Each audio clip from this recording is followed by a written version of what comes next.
الحمد لله كفى والسلام على عباده الذين اصطفى أما بعد فقد قال الله تبارك وتعالى في كلامه المجيد والفرقان الحميد أعوذ بالله من الشيطان الرجيم بسم الله الرحمن الرحيم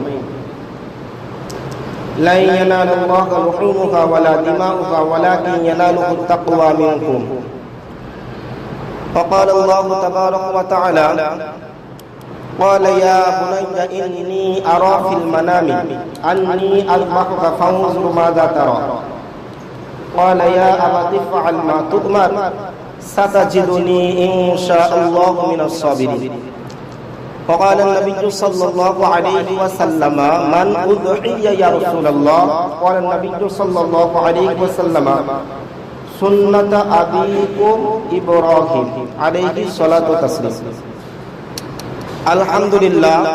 শ্রদ্ধেয় সম্মানিত মুহতারাম হাজিরিন, সমস্ত প্রশংসা গুণগান গুণকীর্তন আরাধনা গবেষণা আলোচনা প্রেম প্রীতি তিতিক্ষা ভালোবাসা মোহাব্বত সে মহান করুণাময় আল্লাহ পাকের জন্য, যিনি আমাদেরকে বড় ভালোবেসে রহম করে করম করে দয়া করে মেঘের বাণী করে অনুগ্রহ করে অনুকম্পা করে প্রত্যেক সপ্তাহের ন্যায় এই সপ্তাহে জুমাকে আদায় করার উদ্দেশ্যে মসজিদে আসার তৌফিক দান করেছেন। একবার শুকরিয়া আদায় করি, বলি আলহামদুলিল্লাহ। তারপরে পরে দিন দরদি নবীর উপর শতকোটি সালাম ও দরুদ বর্ষিত হোক। সকলে বলি সাল্লাল্লাহু আলাইহি ওয়াসাল্লাম। শ্রদ্ধেয় সম্মানিত মুহতারাম হাজিরিন, আজকের বক্তব্যের আলোচ্য বিষয় হলো উযহিয়া, যার বাংলা মানে হলো কুরবানি। কুরবানি কি, কুরবানি কেন, কুরবানির ফজিলত কতটা, কুরবানির গুরুত্ব কতটা, কুরবানি সম্পর্কে আলোকপাত হবে। আমার মাহবুব যদি রাজি থাকে, নমা তৌফিক ইল্লা বিল্লাহি আলাইহি তাওয়াক্কালতু ওয়া ইলাইহি উনীব। শ্রদ্ধেয় সম্মানিত মুহতারাম হাজিরিন, বয়ান শুরু করার প্রারম্ভে ছোট্ট একটা কথা বলে নেই, আপনাদের দৃষ্টি আকর্ষণের জন্য কথাটা বলা হচ্ছে। একটা হলো কুরবানি আল্লাহ নৈকট্য হাসিলার্থে, আল্লাহর হুকুম পালনার্থে, পুরস্কৃত লাভের উদ্দেশ্যে নির্ধারিত পশু নির্ধারিত সময়ে জবাই করা হলো কুরবানি। মনে থাকবে, আল্লাহ তাবারক তাআলার নৈকট্য হাসিলার্থে, আল্লাহর হুকুম পালনার্থে, পুরস্কৃত লাভের উদ্দেশ্যে নির্ধারিত পশু নির্ধারিত সময়ে জবাই করার নাম হলো কুরবানি। একটা হলো কুরবানি আর একটা হলো ফিস্টি। আচ্ছা, ফিস্টি কাকে বলে? 10 জন 20 জন মানুষ কিছু টাকা পয়সা তুলবে, কিছু মাংস কিনবে, আর আপনার গ্যাস ভাড়া, চাল, আলু, ডাল ইত্যাদি ইত্যাদি সুন্দর করে পাকিয়ে ভোজন করা, খাওয়া, এটার নাম হলো ফিস্টি। বর্তমানে মুসলমানের ভেতরে কিছু সংখ্যক মুসলমান কুরবানির নামে ফিস্টি করছে। আচ্ছা বলেন তো, যদি কুরবানি আল্লাহ তাবারক তাআলার কাছে কবুল হয় ওটা কুরবানি, আর যদি কুরবানি কবুল না হয় ওটা ফিস্টি তো হলো। আল্লাহ তাবারক তাআলা আমাদেরকে বুঝার তৌফিক দান করেন, সকলেই বলে আল্লাহুম্মা আমিন। বিশ্বনবী সাল্লাল্লাহু আলাইহি ওয়াসাল্লাম উনি যখন মক্কা থেকে মদিনায় গেলেন 10 বছর ছিলেন মদিনাতে। কত বছর? 10 বছর ছিলেন, এবং প্রত্যেক বছরে উনি কুরবানি করেছেন। বলুন আলহামদুলিল্লাহ। তাহলে আমরা যে কুরবানি করব, কুরবানির যে গুরুত্ব আছে, এই দলিলটাই যথেষ্ট যে নবীজি মদিনাতে 10 বছর ছিলেন, 10 বছরে প্রত্যেক বছরেই কুরবানি করেছেন। এই কারণে আমরা কুরবানি করি। দ্বিতীয় নম্বরে একটা ওয়াইদ আছে, একটা ধমকি আছে। কি ধমকি? যাদের উপর কুরবানি ওয়াজিব, সাহেবে নিসাব যারা, কুরবানি ওয়াজিব, কুরবানি ওয়াজিব হওয়ার পরেও ইচ্ছাকৃতভাবে কুরবানি করলো না, আমি কুরবানি ওয়াজিব করব না, আমার ইচ্ছা। তো কুরবানি ওয়াজিব হওয়ার পরেও যে ব্যক্তি ইচ্ছাকৃতভাবে কুরবানি করলো না, বিশ্বনবী সাল্লাল্লাহু আলাইহি ওয়াসাল্লাম বলছেন সে যেন ঈদের দিনে ঈদগাহে নামাজ পড়তে না যায়। ধমকি আছে না নাই? তাহলে গুরুত্ব আছে না নাই? এই কারণে যাদের উপর কুরবানি ওয়াজিব, কুরবানি করতে হবে, করব ইনশাআল্লাহ। কুরবানির ফজিলত। কুরবানির 1 নম্বর ফজিলত হলো কুরবানির উদ্দেশ্য হবে আল্লাহর নৈকট্য হাসিল করা, আল্লাহর রেজামন্দি হাসিল করা। যেমন আল্লাহর নৈকট্য হাসিল করেছিলেন হযরত ইব্রাহিম আলাইহিস সালাম। সাহাবারা বিশ্ব নবী সাল্লাল্লাহু আলাইহি ওয়াসাল্লামকে প্রশ্ন করছে, মান উযহিয়া ইয়া রাসূলুল্লাহ, কুরবানি কি? বিশ্ব নবী সাল্লাল্লাহু আলাইহি ওয়াসাল্লাম উত্তর দিলেন, সুন্নাতু আবিকুম ইব্রাহিম, এটা আমাদের পিতা হযরত ইব্রাহিম আলাইহিস সালামের সুন্নাত। ইব্রাহিম আলাইহিস সালামের সুন্নাত কোন দিকে? পিছন দিক দিয়ে যদি আমরা ধরি তাহলে এটা ইব্রাহিম আলাইহিস সালামের সুন্নাত। আর আমরা যে শরীয়ত মেনে চলি, এই শরীয়তের বিধান অনুযায়ী কুরবানি হলো ওয়াজিব। মনে থাকবে, পিছন দিক থেকে যদি আমরা ধরি এটা হলো ইব্রাহিম আলাইহিস সালামের সুন্নাত, আর আমরা যে শরীয়ত মেনে চলি এই শরীয়তের বিধান অনুযায়ী কুরবানি হলো ওয়াজিব। তো ইব্রাহিম আলাইহিস সালাম এমন একজন নবী ছিলেন, আল্লাহ তাবারক তাআলা সব থেকে পৃথিবীর বুকে যে নবীকে বেশি পরীক্ষা করেছেন উনি হলেন হযরত ইব্রাহিম আলাইহিস সালাম, এবং প্রত্যেক পরীক্ষাতে উনি পাস করেছেন, উত্তীর্ণ লাভ করেছেন, আল্লাহর নৈকট্য হাসিল করেছেন। 114 বার পরীক্ষা নেওয়া হয়েছে, তার মধ্যে 14 বার হলো কঠিন পরীক্ষা, আর 14 বারের ভেতরে 3 বার আরো কঠিন। 1 নম্বর হলো যখন আগুনে ফেলে দেওয়া হলো ওনাকে, 2 নম্বর নিজের স্ত্রীকে নিজের সন্তানকে জঙ্গলে রেখে আসা, আর 3 নম্বর নিজের সন্তানকে কুরবানি করা, জবাই করা। প্রত্যেক পরীক্ষাতে হযরত ইব্রাহিম আলাইহিস সালাম উত্তীর্ণ লাভ করেছেন। বিসমিল্লাহির রহমানির রহিম। قال يا بني إني أرى في المنام أني أذبحك فانظر ماذا ترى। বন্ধুরা আমার, আমি আপনি যদি স্বপ্ন দেখি, আপনি যদি স্বপ্ন দেখি, স্বপ্ন সত্য হতেও পারে নাও পারে, ঠিক না ভুল? আপনার স্বপ্ন সত্য হতেও পারে আবার নাও পারে, কিন্তু নবীদের স্বপ্ন হলো সত্য, নবীদের স্বপ্ন হলো ওহী। হযরত ইব্রাহিম আলাইহিস সালাম উনি রাতের বেলায় স্বপ্ন দেখলেন। কি স্বপ্ন দেখলেন? না নিজের ছেলেকে জবাই করছে। হযরত ইব্রাহিম আলাইহিস সালাম যখন এই স্বপ্ন দেখে নিলেন, দেখে নেওয়ার পর নিজের সন্তানকে বলছেন, ইয়া বুনাইয়া ইন্নী আরা ফিল মানামি আন্নী আযবাহুকা ফানজুর মাযা তারা। হে আমার প্রিয় সন্তান, হে আমার প্রিয় সন্তান, আমি স্বপ্নে দেখেছি আমি তোমাকে জবাই করছি। নবী যেমন নবী তেমন তার বেটা, বেটার বুঝতে আর অসুবিধা হলো না। আমার আব্বা হলেন নবী, আর নবীদের স্বপ্ন হলো সত্য, নবীদের স্বপ্ন হলো ওহী। হযরত ইব্রাহিম আলাইহিস সালামের সন্তানকে যখন প্রশ্ন করা হলো, ইয়া বুনাইয়া ইন্নী আরা ফিল মানামি আন্নী আযবাহুকা ফানজুর মাযা তারা। হে আমার প্রিয় সন্তান, আমি স্বপ্ন দেখলাম আমি তোমাকে জবাই করছি, তোমার রায় কি বলো, তোমার অভিমত কি বলো। এবার সন্তান আব্বাকে কি উত্তর দিচ্ছে দেখেন। সন্তান এবার বলছে, ক্বালা ইয়া আবাতি ফাআল মা তুমার সাতাজিদুনি ইনশাআল্লাহু মিনাস সাবিরিন। হে আমার প্রিয় আব্বা জান, আপনি টেনশন করিয়েন না, আপনি চিন্তা করিয়েন না। আপনাকে আপনার আল্লাহ, আপনাকে আল্লাহ যেটা হুকুম করেছেন, আল্লাহ আপনাকে যেটা আদেশ করেছেন, আপনি ওটাকে পালন করুন। আপনি আপনার সন্তানকে সাতাজিদুনি ইনশাআল্লাহু মিনাস সাবিরিন, আপনি আপনার সন্তানকে ধৈর্যশীলদের মধ্যে পেয়ে যাবেন। সুবহানাল্লাহ। হযরত ইসমাঈল আলাইহিস সালামকে যখন শুইয়ে দেওয়া হয়েছে, ইব্রাহিম আলাইহিস সালামের হাতে তলোয়ার, বিসমিল্লাহি আল্লাহু আকবার বলে শুরু করেছে। জবাই করা শুরু করেছে। আল্লাহর কি শান, আল্লাহর কি কুদরত! মাংস কাটা তো দূরের কথা, চামড়া কাটা তো দূরের কথা, পশম পর্যন্ত কাটে না। বলুন সুবহানাল্লাহ। আল্লাহ তাবারক তাআলার এই দৃশ্য এত পছন্দ হয়েছে, এত ভালো লেগেছে। আল্লাহ তাবারক তাআলা বলছে, নবী ইব্রাহিম তুমি পাস করে গেছো, তুমি উত্তীর্ণ লাভ করে গেছো, আমি খুশি হয়ে গেছি। আল্লাহ তাবারক তাআলা ফেরেশতাকে হুকুম করলেন, একটা জান্নাত থেকে তুমি পশু নিয়ে যাও। হযরত ইসমাঈল আলাইহিস সালামকে সরিয়ে দাও, পশুকে এখানে শুইয়ে দাও। পশুটাকে শুইয়ে দেয়া হলো। হযরত ইব্রাহিম আলাইহিস সালাম পশু জবাই করলেন। জবাই করার পর আল্লাহ তাবারক তাআলার পক্ষ থেকে আওয়াজ আসে। আল্লাহ তাবারক তাআলা বলছেন, ইয়া ইব্রাহিম ক্বাদ সাদ্দাকতার রুইয়া, তুমি যেটা স্বপ্ন দেখলে সেটা তুমি সত্য করে ছাড়লে। সুবহানাল্লাহ। তা আল্লাহর নৈকট্য হাসিল করেছেন না করেন নাই? করেছেন। তাহলে এক নম্বর কুরবানির উদ্দেশ্য হলো আল্লাহর নৈকট্য হাসিল করা।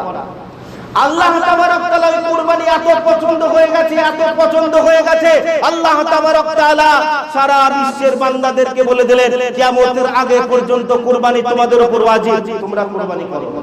আর দ্বিতীয় নম্বর, ইব্রাহিম আলাইহিস সালাম আল্লাহর এত পেয়ারা, এত প্রিয় হয়ে গেলেন যে আমরা হলাম বিশ্ব নবী সাল্লাল্লাহু আলাইহি ওয়াসাল্লামের উম্মত, ইব্রাহিম আলাইহিস সালামের উম্মত নয়। তারপরেও আমরা যদি নামাজ পড়ি, নামাজ ততক্ষণ পর্যন্ত মুকাম্মাল হবে না, খুশুর সাথে আদায় হবে না, যতক্ষণ পর্যন্ত হযরত ইব্রাহিম আলাইহিস সালামের নামে দরুদ না পড়া হবে। কথা ঠিক না ভুল? আমরা নামাজে পড়ি কি পড়ি না? আল্লাহুম্মা সাল্লি আলা মুহাম্মাদিন ওয়া আলা আলি মুহাম্মাদ কামা সাল্লাইতা আলা ইব্রাহিম। ইব্রাহিমের নামাজে না নাই? ওয়া আলা আলি ইব্রাহিম ইন্নাকা হামিদুম মাজিদ। আল্লাহুম্মা বারিক আলা মুহাম্মাদিন ওয়া আলা আলি মুহাম্মাদ কামা বারাকতা আলা ইব্রাহিম ওয়া আলা আলি ইব্রাহিম ইন্নাকা হামিদুম মাজিদ। তো হযরত ইব্রাহিম আলাইহিস সালাম উনি কুরবানি করেছেন আল্লাহর নৈকট্য হাসিল করার জন্য। আমাকে আপনাকে কুরবানি করতে হবে আল্লাহর নৈকট্য হাসিল করার জন্য। এখন যদি কোনো বাপ রাতের বেলায় স্বপ্ন দেখে, যে সকাল বেলায় যদি নিজের ছেলেকে বলে, বড় বেটাকে ধরেন বলছি, বেটারে কালকে রাতে স্বপ্ন দেখেছি তোকে জবাই করছি, তো বড় ছেলে কি বলবে? আব্বা তুমি ভুল দেখেছো, আমাকে দেখো নাই, মেজো ভাইকে দেখে। বলবে কি বলবে না? যদি মেজোকে বলা হয় তো মেজো বলবে আব্বা আমাকে দেখো না, ছোটটাকে দেখেছে। ভাই এটা বলবে। আর না হলে বলবে আব্বা মাথা খারাপ হয়ে গেছে, বহরমপুর মেন্টাল হসপিটালে পাঠিয়ে দিন, চিকিৎসার প্রয়োজন। তো আল্লাহর শুকরিয়া, আল্লাহ রহম করেছেন, করম করেছেন, দয়া করেছেন, বর্তমানে আর সন্তান কুরবানি করতে হয় না। এখন আল্লাহর নৈকট্য হাসিল করার জন্য পশু কুরবানি করলেই হবে। বলুন আলহামদুলিল্লাহ। তাহলে এক নম্বর উদ্দেশ্য কি? আল্লাহর নৈকট্য হাসিল করা। দ্বিতীয় নম্বরে বিশ্বনবী সাল্লাল্লাহু আলাইহি ওয়াসাল্লাম বলেন, হে কুরবানি করনে ওয়ালারা, যারা কুরবানি করার নিয়ত করেছো আর কুরবানি করার জন্য পশু ক্রয় করেছো, তোমরা তোমাদের ফজিলত শোনো। বিশ্বনবী সাল্লাল্লাহু আলাইহি ওয়াসাল্লাম বলেন, ওই কুরবানির দিনে ফরজ নামাজের পর ফরজ নামাজ বাদ দিয়ে সব থেকে আল্লাহর কাছে প্রিয় আমল, সব থেকে আল্লাহর কাছে সর্বশ্রেষ্ঠ আমল, সব থেকে আল্লাহর কাছে দামি আমল পশু জবাই করে দেওয়া। সুবহানাল্লাহ। তাহলে কুরবানির দিনে দুই নম্বর ফজিলত হলো সব থেকে ফরজ নামাজের পর উত্তম আমল আল্লাহর কাছে কুরবানির পশু জবাই করা। তৃতীয় নম্বরে বিশ্বনবী সাল্লাল্লাহু আলাইহি ওয়াসাল্লাম বলেন, হে কুরবানি করনেওয়ালারা, যারা কুরবানি করার জন্য গরু ক্রয় করেছো, ছাগল ক্রয় করেছো, মোষ ক্রয় করেছো, উট ক্রয় করেছো, কুরবানি করবে বলে তোমাদের ফজিলতটা তোমরা শোনো। বিশ্বনবী সাল্লাল্লাহু আলাইহি ওয়াসাল্লাম বলেন, কুরবানি পশুর শিং, কুরবানি পশুর চামড়া আর কুরবানির পশুর খুর, এই অবস্থায় এই পশুর শিং আর চামড়া আর খুর নিয়ে ওই পশুটা কিয়ামতের ময়দানে হাজির হবে। কিসের জন্য হাজির হবে? যার পক্ষ থেকে ওই পশুটাকে কুরবানি করা হয়েছে, ওই বান্দার জন্য সাক্ষী দেওয়ার জন্য ওই পশুটা কিয়ামতের ময়দানে হাজির হয়ে যাবে। সুবহানাল্লাহ। চার নম্বরে বিশ্বনবী সাল্লাল্লাহু আলাইহি ওয়াসাল্লাম বলেন, হে কুরবানি করনেওয়ালারা, যারা কুরবানি করার জন্য পশু ক্রয় করেছো, তোমরা তোমাদের ফজিলতটা শোনো। বিশ্বনবী সাল্লাল্লাহু আলাইহি ওয়াসাল্লাম বলেন, কয়েকটা প্রাণী দিয়ে কুরবানি করা যায়। আপনি ছাগল দিয়ে কুরবানি করতে পারবেন, দুম্বা দিয়ে কুরবানি করতে পারবেন, ভেড়া দিয়ে কুরবানি করতে পারবেন, আপনি গরু দিয়ে, মোষ দিয়ে, উট দিয়ে কুরবানি করতে পারবেন। তো কুরবানি পশুর যে চামড়া আছে, ওই চামড়ার গায়ে যে পশম আছে, বিশ্বনবী সাল্লাল্লাহু আলাইহি ওয়াসাল্লাম বলেন, ওই চামড়ার পশমের বিনিময়ে, প্রত্যেকটা পশমের বিনিময়ে তার আমলনামাতে একটা করে নেকি লিখে দেওয়া হয়। সুবহানাল্লাহ। তাহলে বলেন তো, এক একটা চামড়াতে কত পশম থাকে? গুনা যাবে? কোটি কোটি। পাঁচ নম্বরে বিশ্বনবী সাল্লাল্লাহু আলাইহি ওয়াসাল্লাম বলেন, হে কুরবানি করনেওয়ালারা, কুরবানির ফজিলত তোমরা শোনো। হযরত ফাতেমা রাদিয়াল্লাহু তাআলা আনহাকে বিশ্বনবী সাল্লাল্লাহু আলাইহি ওয়াসাল্লাম বলছেন, ফাতেমা, তুমি কি জানো কুরবানির ফজিলত কি? বিশ্বনবী সাল্লাল্লাহু আলাইহি ওয়াসাল্লাম বলেন, যে পশুটাকে জবাই করা হয়, যে পশুটাকে কুরবানি করা হয়, ওই পশুর শরীর থেকে রক্ত মাটিতে পড়ার আগে আগে, ওই কুরবানির পশুর রক্ত মাটিতে টাচ করার আগে আগে তার পিছনের সমস্ত গুনাহ মাফ হয়ে যায়। সুবহানাল্লাহ। ছয় নম্বরে বিশ্বনবী সাল্লাল্লাহু আলাইহি ওয়াসাল্লাম বলেন, হে কুরবানি করনেওয়ালারা, তোমরা তোমাদের ফজিলতটা শোনো। কুরবানির পশুর প্রত্যেকটা রক্তের ফোঁটার বিনিময়ে তোমার আমলনামাতে একটা করে নেকি লিখে দেওয়া হয়। সুবহানাল্লাহ। সাত নম্বরে বিশ্বনবী সাল্লাল্লাহু আলাইহি ওয়াসাল্লাম বলেন, হে কুরবানি করনেওয়ালারা, তোমরা তোমাদের ফজিলতটা শোনো। বিশ্বনবী সাল্লাল্লাহু আলাইহি ওয়াসাল্লাম বলেন, তোমরা কুরবানি দেওয়ার জন্য যে পশুটা ক্রয় করবে, তাজা মোটা দেখে গরু ক্রয় করবে, পশু ক্রয় করবে, কেননা ওটা পুলসিরাতের বাহন হবে। বিশ্বনবী সাল্লাল্লাহু আলাইহি ওয়াসাল্লাম বলেন, বিদ্যুৎ গতিতে তোমাকে জান্নাতে পৌঁছে দেবে। সুবহানাল্লাহ। আর আট নম্বরে বিশ্বনবী সাল্লাল্লাহু আলাইহি ওয়াসাল্লাম বলছেন যে কুরবানি পশুর চামড়া, কুরবানি পশুর শিং, কুরবানি পশুর খুর, কুরবানি পশুর গোবর আমলনামাতে চাপানো হবে এবং কিয়ামতের কঠিন দিনে নেকির পাল্লাতে ওজন হবে। বলুন সুবহানাল্লাহ। এখন এতগুলো ফজিলত বলা হলো, আরো ফজিলত আছে। এখন ফজিলতগুলো পাবে কে? পাবে কে? পাবে কে? প্রশ্ন, পাবে কে? উত্তর হলো কুরবানি কবুল যার হবে। কুরবানি কবুল যার হবে। আল্লাহ তাবারক তাআলা বলেন, লা ইয়ানালাল্লাহু লুহুমুহা ওয়ালা দিমাউহা ওয়ালাকিন ইয়ানালুহুত তাকওয়া মিনকুম। হে আমার বান্দাগণ, যারা কুরবানি করছো, কুরবানি করনেওয়ালারা শোনো, কুরবানি করনেওয়ালারা শোনো, গোশত আমার কাছে পৌঁছায় না, রক্ত আমার কাছে পৌঁছায় না, আমার কাছে পৌঁছায় তাকওয়া, অন্তরের খবর। তুমি কিসের কারণে কুরবানি করছো? আল্লাহর জন্য কুরবানি হচ্ছে না, মানুষের জন্য কুরবানি হচ্ছে। আমি একজন ধনী ব্যক্তি, সবাই কুরবানি দিচ্ছে, আর আমি যদি কুরবানি না দেই, সমাজের মানুষ কি বলবে? নিয়তে ভেজাল। আবার কারো মনে মনে হচ্ছে সবার ছেলেরা গোশত খাবে, আর আমার ছেলে পেলে গোশত খেতে পাবে না, লাগিয়ে দিয়ে কুরবানি, নিয়তে ভেজাল। তো এক নম্বর কুরবানি কবুল করার জন্য শর্ত হলো ইখলাসটা ঠিক থাকতে হবে, নিয়ত ঠিক থাকতে হবে। লা ইয়ানালাল্লাহু লুহুমুহা ওয়ালা দিমাউহা ওয়ালাকিন ইয়ানালুহুত তাকওয়া মিনকুম। তোমার মাংস আল্লাহর কাছে পৌঁছায় না, রক্ত আল্লাহর কাছে পৌঁছায় না, আল্লাহর কাছে পৌঁছায় তাকওয়া, অন্তরের খবর। আল্লাহ জানে কি জানে না? জানে। আর দ্বিতীয় নম্বরে, যে পশুটাকে কিনা হবে কুরবানির জন্য, হালাল টাকায় ক্রয় করতে হবে। কি টাকায়? সকলেই বলেন কোন টাকায়? জোরে বলেন কোন টাকায়? হালাল টাকায়।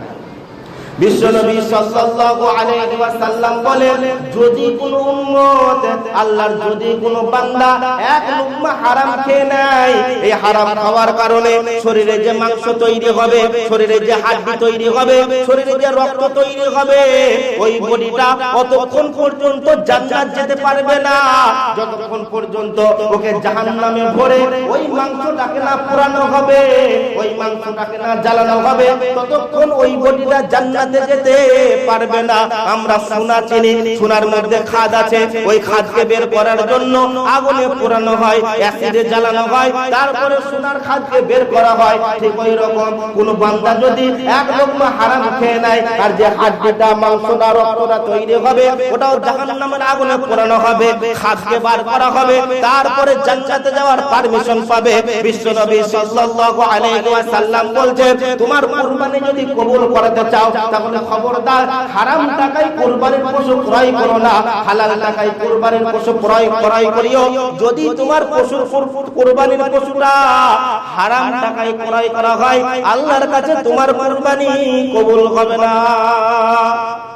আল্লাহ তাবারক ওয়া তাআলা হেফাজত করেন, বলে আল্লাহুম্মা আমিন। আর আচ্ছা এবার বলেন, 7 ভাগে কুরবানি দেওয়া জায়েজ আছে না নাই? জোরে বলেন, জায়েজ আছে। বিশ্বনবী বলেছেন, একজনে দেন, দুইজনে দেন, তিনজনে দেন, চারজনে দেন, পাঁচজনে দেন, 6 জন, 7 জন পর্যন্ত দেওয়া যায় কুরবানি। 7 জন পর্যন্ত দেওয়া যায়।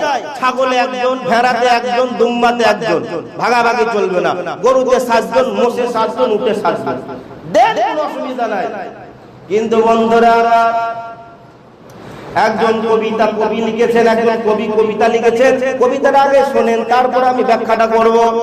কবি বলছেন, জিল হজের ওই চাঁদ উঠেছে, দরবার হলো শুরু, আর হাদিসেতে পাওয়া গেছে 7 জনে এক গরু, 7 জনে কুরবানি দিব ঠিক করেছি ভাই, আর উঁচা মোটা গরু কেন গোশত বেশি পাই। এই বলিয়া সবাই মিলে বাজারেতে গেল, আর উঁচা মোটা গরু দেখে কুরবানি কিনিল। ঈদের সালাত করে এসে জবাই করলো গরু, আর সেখান থেকে কেবল বাপু ঝগড়া হলো শুরু। সলিমউদ্দিন চৌকি সেরাই কলিমউদ্দিন বলে, কলিজার ফ্যাপসার লুঙ্গির ভেতরে তোলে। কলিম বলে, সলিমউদ্দিন সত্য কথা ভাই, হাড়হাড্ডি সবই আছে, কলিজা ফ্যাপসা নাই। গুইজা বলে, গোবরা কিন্তু ঝগড়া লাগলো জম, নিজের ভাগত বেশি ফেলাই, পরের ভাগত কম।